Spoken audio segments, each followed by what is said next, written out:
सांख्य दर्शन, प्रकृति और पुरुष का रहस्य।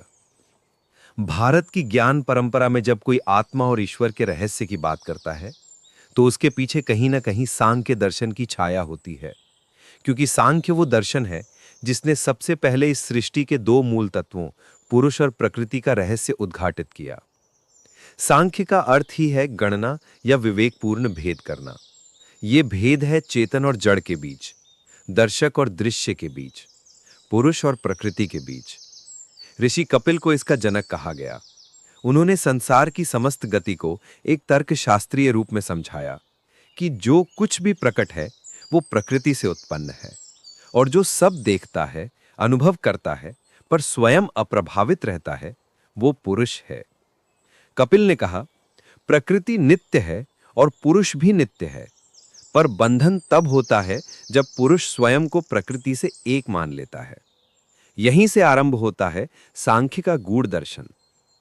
सांख्य के अनुसार इस जगत की रचना किसी ईश्वर की इच्छा से नहीं, बल्कि प्रकृति के गुणों की गति से होती है। प्रकृति में तीन मूल गुण हैं, सत्व, रजस और तमस। इन तीनों के संतुलन और असंतुलन से ही सृष्टि का निर्माण, परिवर्तन और विनाश होता है। सत्व प्रकाश, ज्ञान और संतुलन का प्रतीक है। रजस गति, इच्छा और कर्म का प्रतीक है। तमस जड़ता, अंधकार और विश्राम का।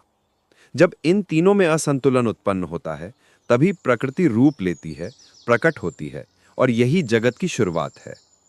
सांख्य कहता है, पुरुष मात्र साक्षी है, वो कुछ नहीं करता। वो देखता है, अनुभव करता है, पर कभी क्रिया नहीं करता। कर्म तो प्रकृति करती है, और जब पुरुष स्वयं को उससे एक मान लेता है तो वो दुख का अनुभव करता है। यही अज्ञान है। और जब ये ज्ञान होता है कि मैं पुरुष हूं, मैं साक्षी हूं, मैं अकर्ता हूं, तब मुक्ति होती है। इसलिए सांख्य का लक्ष्य है पुरुष और प्रकृति के भेद का ज्ञान। ये ज्ञान ही मोक्ष है।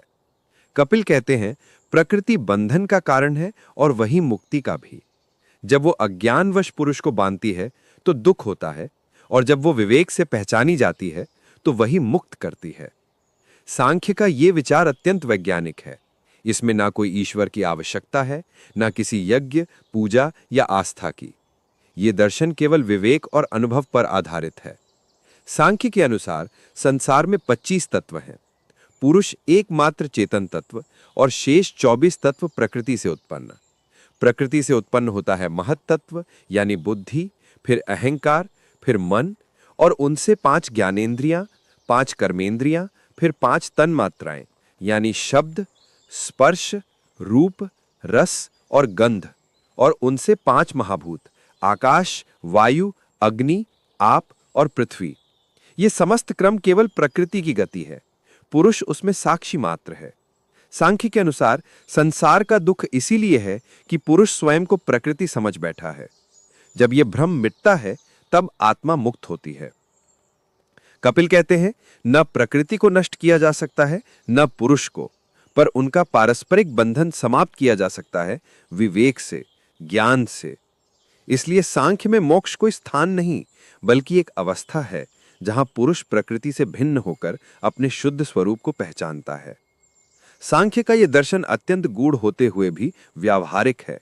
यह कहता है, जो तुम अनुभव करते हो वही सत्य है, पर उस अनुभव के साक्षी को मत भूलो। इस प्रकार जहां चार्वाक ने कहा कि केवल ये देह ही सब कुछ है, वहीं सांख्य ने कहा, देह प्रकृति की अभिव्यक्ति है और चेतना पुरुष की झलक।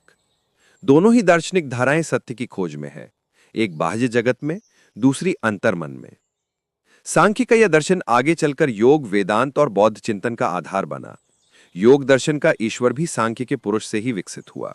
इसलिए कहा जाता है कि योग बिना सांख्य के अधूरा है और सांख्य बिना योग के निष्प्राण। सांख्य हमें सिखाता है कि मनुष्य अपने अनुभवों से परे एक साक्षी है जो कभी नहीं बदलता। वो केवल देखता है, बस देखता है, और यही दर्शन की पराकाष्ठा है।